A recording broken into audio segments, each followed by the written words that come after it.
Hello बच्चों, आज की क्लास में मैं आपको क्लास 10th का जो आपका मैथमेटिक्स का स्टैंडर्ड का दिल्ली का टर्म 2 का पेपर है उसका सेट 1 कराने वाली हूँ। ये जो पेपर है आपका वो सेशन 2021 टू 22 का है।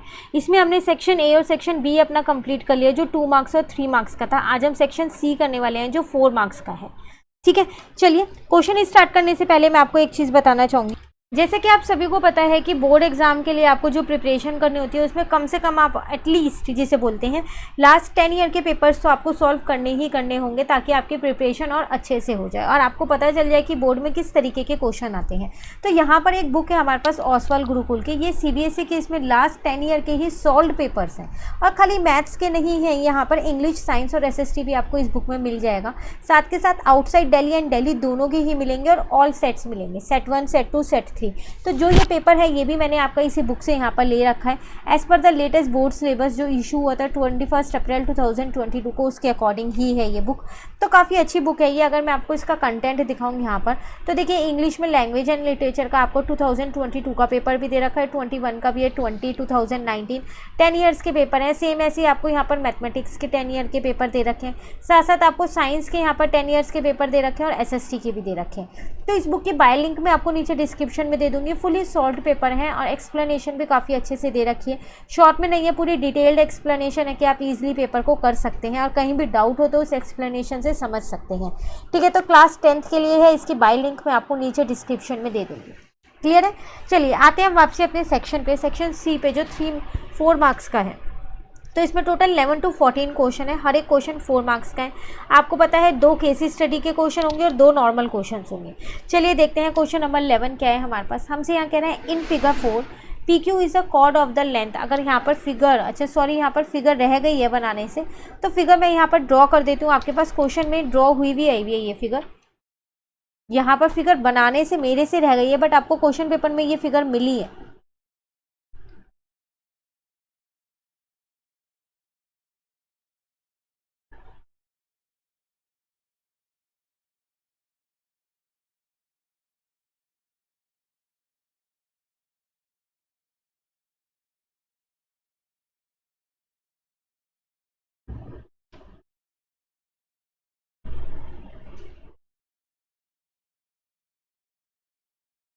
ये आपकी फिगर है जो आपको दी गई है यहाँ पर क्वेश्चन में। तो आपसे कह रहा है PQ जो है ये आपकी कॉर्ड है जिसकी लेंथ आपको दे रखी है 8 सेंटीमीटर है पूरी की। ठीक है, और सर्कल की जो रेडियस है, मतलब मैं ये कह सकती हूँ जो मेरा OP है वो 5 सेंटीमीटर दे रखा है। The tangent P and Q meet at point T। ये दोनों टेंजेंट्स जो है वो कहाँ जाके मिल रहे हैं? T पॉइंट्स पे जो सर्कल के बाहर है। Find the length of TP। आपको उसी टेंजेंट की लेंथ निकालनी है। देखो, अगर आपने ये चैप्टर किया तो आपको थ्योरम पता होगी 10.2। उस थ्योरम के अकॉर्डिंग जो एक्सटर्नल पॉइंट से सर्कल पे 2 टेंजेंट डलती है उनकी लेंथ इक्वल होती है। तो फिर स्टार्टिंग में मैं ये कह सकती हूँ कि जितना मेरा TP होगा उतना ही मेरा TQ होगा अकॉर्डिंग टू थ्योरम 10.2। तो कोई भी एक निकाल लूँ, दूसरी तो निकल ही जाएगी फिर अकॉर्डिंग टू थ्योरम 10.2। क्लियर है? अब देखो यहाँ पर ये दोनों की लेंथ इक्वल होगी तो फिर मैं ये कह सकती हूँ कि जो मेरा TPQ है, ये पूरा जो ट्राइंगल है ये तो आइसोसेलेस है, क्योंकि जब उसके 2 साइड्स इक्वल है ना, तो it means triangle TPQ is an isosceles.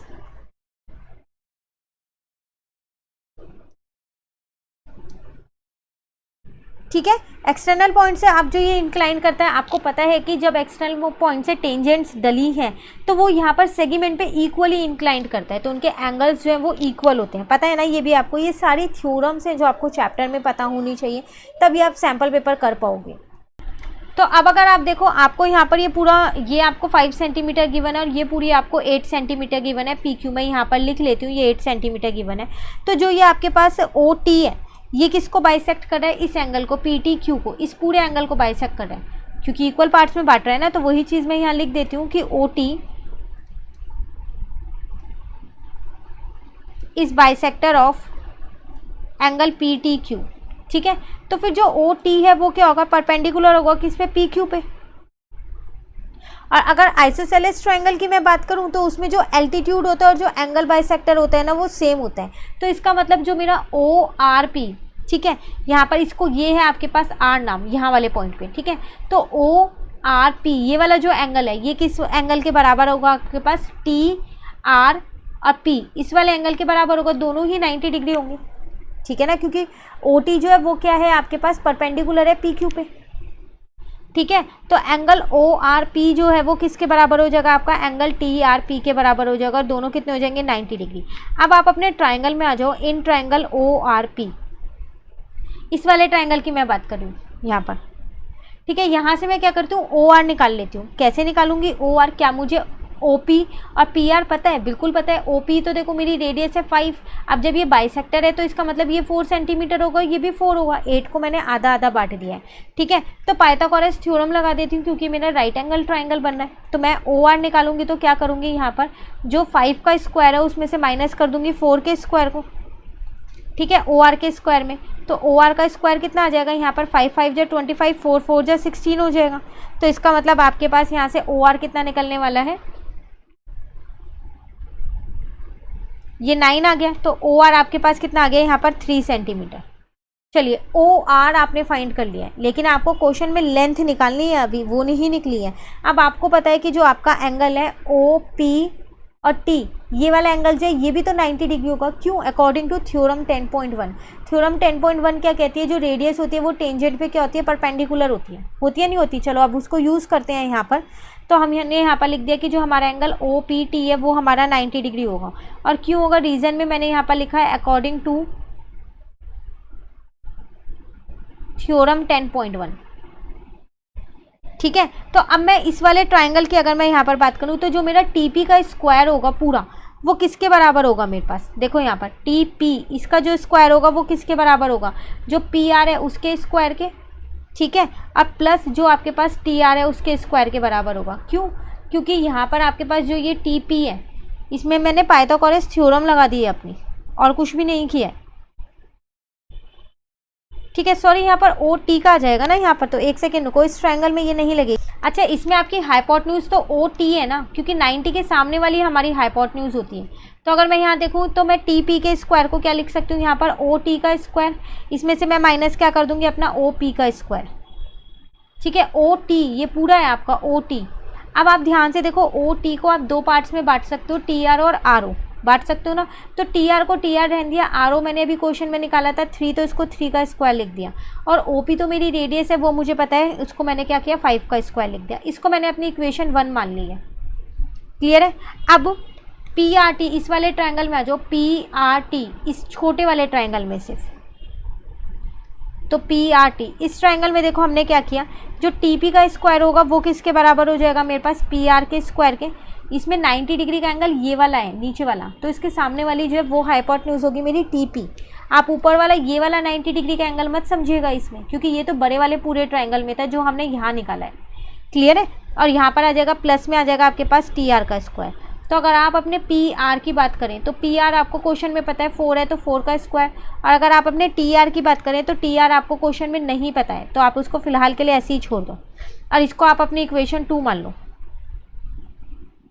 ठीक है, अब इन दोनों इक्वेशन से एक चीज़ निकल रही है, वो क्या देखो, फ्रॉम इक्वेशन 1 एंड 2 दोनों से आपने टी पी स्क्वायर की तो वैल्यू निकाली है, तो क्या आप दोनों को इक्वेट कर सकते हो, इक्वल रख सकते हो ना दोनों को, तो बस दोनों को इक्वल रख दो। तो मैंने यहाँ लिख दिया टी आर प्लस में 3 का होल स्क्वायर और माइनस में आ गया 5 का स्क्वायर, इज इक्वल्स टू में मैंने यहाँ लिखा है 4 का स्क्वायर प्लस में टी आर का स्क्वायर। ठीक है, इसमें तो मेरी आइडेंटिटी लग रही है ए प्लस बी के होल स्क्वायर की, तो टी आर स्क्वायर मतलब ए स्क्वायर प्लस में बी स्क्वायर प्लस में आ जाएगा यहाँ पर 2ab माइनस 5 5 जा 25, यहाँ आ जाएगा 4 4 जा 16 प्लस का टी आर स्क्वायर ऐसी है। टी आर स्क्वायर से टी आर स्क्वायर मैंने काट दिया यहाँ पर। क्लियर है। अब यहाँ पर अगर आप देखें 25 है, 9 है और 16 है, तो इन सबको एक साथ सॉल्व कर लेते हैं। प्लस का 16 ले लिया यहाँ पर और प्लस का 2r भी है यहाँ पर, इजिकल टू में मैंने वहाँ पर 0 कर दिया। यहाँ तक क्लियर है, यहाँ तक तो कोई डाउट नहीं है किसी को भी। अब ये 16 अच्छा यहाँ पर प्लस का इधर आके ये माइनस का हो जाएगा। अब माइनस वाले पहले कर लेते हैं, तो 25 में 16 को प्लस कर देते हैं तो 41 आ जाएगा, लेकिन वो माइनस का आएगा। अब 41 में से 9 को माइनस कर देंगे तो 32 आ जाएगा। ठीक है ना, तो यहाँ पर मैंने लिख दिया 32। क्लियर है। अब बचा यहाँ 2tr। अच्छा एक सेकेंड को, यहाँ पर 2tr नहीं आएगा। क्यों नहीं आएगा, क्योंकि a प्लस बी का होल स्क्वायर में 3 2 जा 6 हो जाएगा ना, तो यहाँ 6tr आ जाएगा। ठीक है। अब ये आ गया माइनस का और प्लस का, यहाँ पर 6TR आपके पास ऐसे इज इक्वल टू 0, तो यहाँ पर माइनस का 32 इज इक्वल्स टू में माइनस का 6TR हो गया, माइनस से माइनस कट गया, तो TR की वैल्यू आपके पास कितनी आ गई है, वो आ गई है 32/6, जिसको मैं लिख सकती हूँ 16/3। ठीक है। अब अगर आप यहाँ पर देखें अपनी इक्वेशन नंबर 2 देखें यहाँ पर, तो अगर आप TR की वैल्यू यहाँ पर पुट कर देंगे तो TP की वैल्यू आपकी निकल जाएगी ना, तो चलो उसको ही निकालते हैं हम यहाँ पर। ठीक है, वैल्यू पुट कर दूँ, पहले इक्वेशन लिख देती हूँ, TP² plus is equal to 4² plus TR²।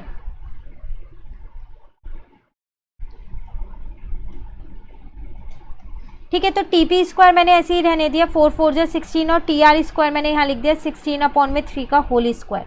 Clear है। तो ये TP² ऐसे ही यहाँ पर आ जाएगा 16 और यहाँ पर 16 का स्क्वायर होता है 256, 3 का स्क्वायर होता है 9। अब हम क्या करते हैं, यहाँ पर बेस सेम कर लेते हैं, तो TP² इज इक्वल्स टू में आ जाएगा 16 × 9 प्लस में 256/9 आ जाएगा। इसको जब आगे सॉल्व करेंगे तो 144 प्लस में 256/9 आ जाएगा। तो फाइनली आपका आंसर आ गया 400/9। थोड़ा सा कट कर लो, आप इसको कट कर सकते हो, तो यहाँ पर आ जाएगा आपके पास 3, नहीं ये आगे फर्दर कट नहीं होगा, इसको यहीं छोड़ दो, तो ये आपका आंसर आ गया।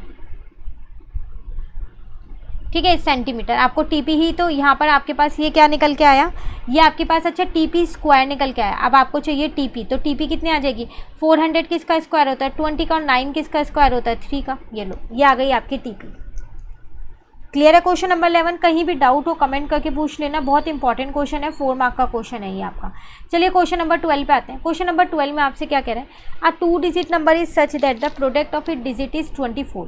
कह रहे हैं एक 2 डिजिट का नंबर है इस तरीके से कि आप उनके डिजिट्स का प्रोडक्ट करोगे तो 24 है। If 18 is subtracted from the number, अगर आप उस नंबर में से 18 को सब्ट्रैक्ट कर देंगे, the digit interchange their places, तो वो जो डिजिट्स है वो क्या करेंगे, अपने प्लेस को चेंज कर देंगी, मतलब टेंस वाली वंस पे चली जाएगी, वंस वाली टेंस पे चली जाएगी। आपको क्या करना है, यहाँ पर नंबर फाइंड करना है। तो सबसे पहली बात तो लेट करना पड़ेगा फाइंड करने के लिए, तो चलो लेट कर लेते हैं। यहाँ पर लेट द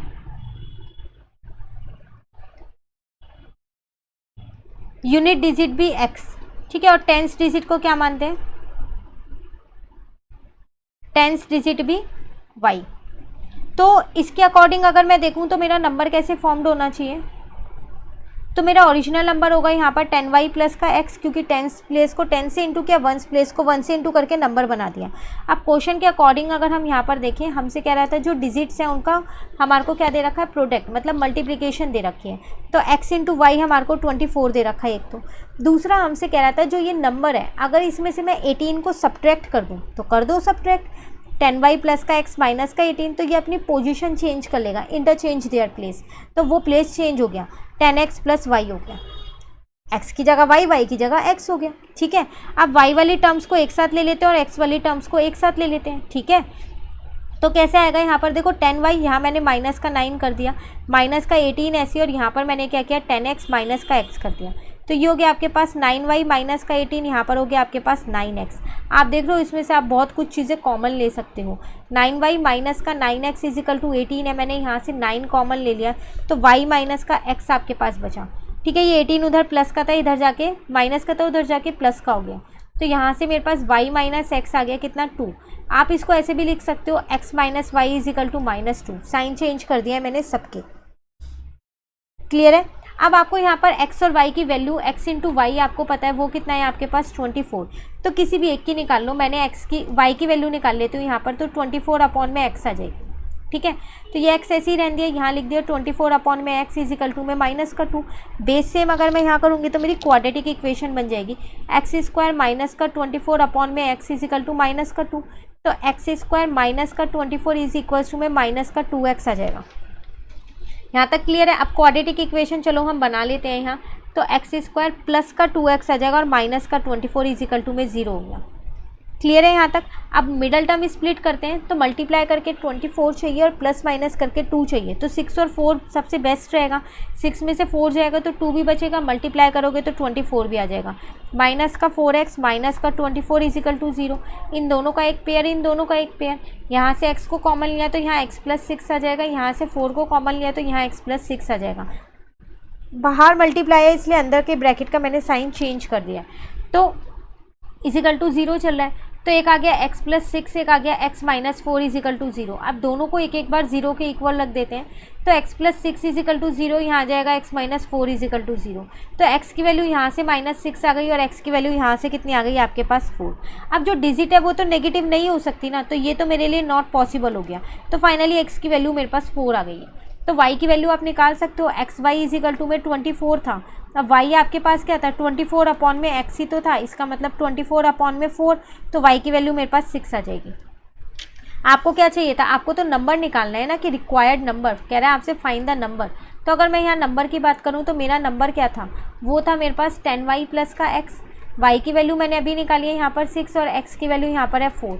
तो ये कितना आ जाएगा आपके पास यहाँ पर 60 प्लस में 4 आपके पास कितना हो गया 64। ये आपका नंबर यहाँ पर फाइंड हो गया। क्लियर है। ये था आपके पास क्वेश्चन नंबर 12 चैप्टर नंबर 4 का क्वेश्चन है, ये क्वाड्रेटिक इक्वेशन का। कहीं भी डाउट हो कमेंट करके पूछ लीजिएगा। इसी के साथ आपको एक और क्वेश्चन दे रखा है, इसी का ही चॉइस में सेम चैप्टर का क्वेश्चन है। आपसे यहाँ कह रहा है the difference of a square of 2 number is 180, the square of the smallest number is 8 time the greater number, find the 2 number. 2 number हैं, उनके स्क्वायर का डिफरेंस आपको दे रखा है, वो कितना है 180, और जो स्क्वायर है छोटे वाले नंबर का वो 8 गुना है बड़े वाले नंबर से। तो नंबर बताओ। सबसे पहली बात तो नंबर मुझे यहाँ लेट करने पड़ेंगे, तो चलो लेट कर लेते हैं। यहाँ लेट द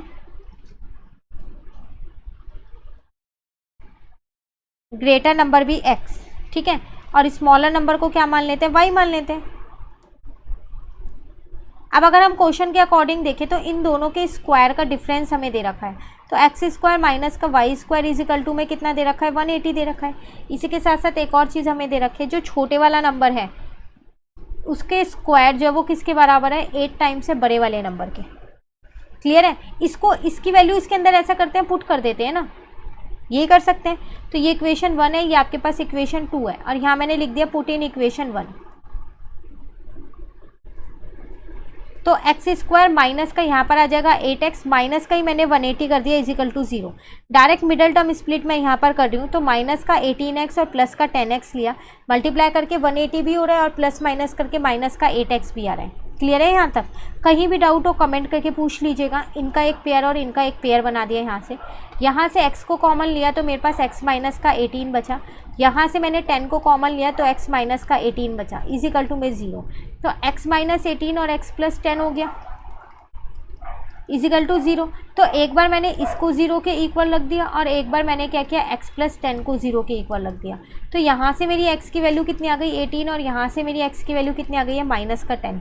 अब देखो x आपके पास था नंबर ही था ना, ये आपके पास दो वैल्यूज़ आपके पास आ गई है यहाँ पर। अगर आप x यहाँ पर -10 लेते हैं तो y अगर आप देखेंगे तो y आपके पास कितना आ जाएगा 1% आप लेके देखें, यहाँ पर मैं आपको साइड में लेके दिखाती हूँ। अगर आप x की वैल्यू -10 लेते हैं तो y स्क्वायर आपके पास था 8x, तो मतलब y स्क्वायर कितना आ जाएगा माइनस का 80। अब जो ये माइनस का 80 है ये तो y स्क्वायर में नॉट पॉसिबल हो जाएगा, इसलिए ये वैल्यू मेरे लिए नॉट पॉसिबल है। समझ में आ गया क्यों नॉट पॉसिबल है। तो फाइनली मेरी x की वैल्यू आ गई है 18, तो मेरा ग्रेटर नंबर निकल गया है। स्मॉलर नंबर मुझे निकालना है, Y square is equal to में 8x लिख दिया यहाँ पर, तो 8 इंटू में 18 आ गया, तो वाई स्क्वायर कितना आ जाएगा मेरे पास 144। तो यहाँ पर y की वैल्यू कितनी आ जाएगी, y की वैल्यू यहाँ पर प्लस माइनस का 12 आएगी। आप सोच रहे होंगे x की वैल्यू तो ली नहीं नेगेटिव, y की क्यों ली है, क्योंकि यहाँ पर जो x है वो मेरा ग्रेटर नंबर है और y जो है वो मेरा स्मॉलर नंबर है। जब मैं -10 ले रही हूँ तो ये मेरे को सेटिस्फाइड नहीं कर रहा है यहाँ पर, है ना। अब y आप ले सकते हो। तो फाइनली आपके जो सॉल्यूशंस निकले वो कैसे निकले यहाँ पर, तो 2 नंबर्स आर,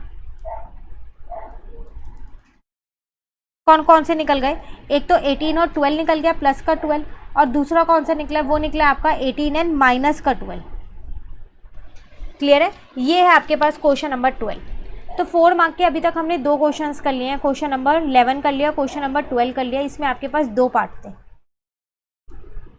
ठीक है। अभी इसके बाकी के और 2 क्वेश्चंस आपके रह रहे हैं। कौन कौन से क्वेश्चंस रह रहे हैं, एक क्वेश्चन नंबर 13 केस स्टडी का रह रहा है और एक क्वेश्चन नंबर 14 रह रहा है, वो भी आपका केस स्टडी का है। दोनों ही बहुत ही ज़्यादा इंपॉर्टेंट क्वेश्चन है। तो ये 2 क्वेश्चंस जो है वो मैं आपको नेक्स्ट क्लास में कराऊंगी। कहीं पर भी आपको इन 2 क्वेश्चंस में डाउट हो तो आप कमेंट करके पूछ लीजिएगा, और अगर आपको वीडियो अच्छी लगी तो आप इसको लाइक ज़रूर कीजिएगा और चैनल को सब्सक्राइब कीजिएगा। Thank you.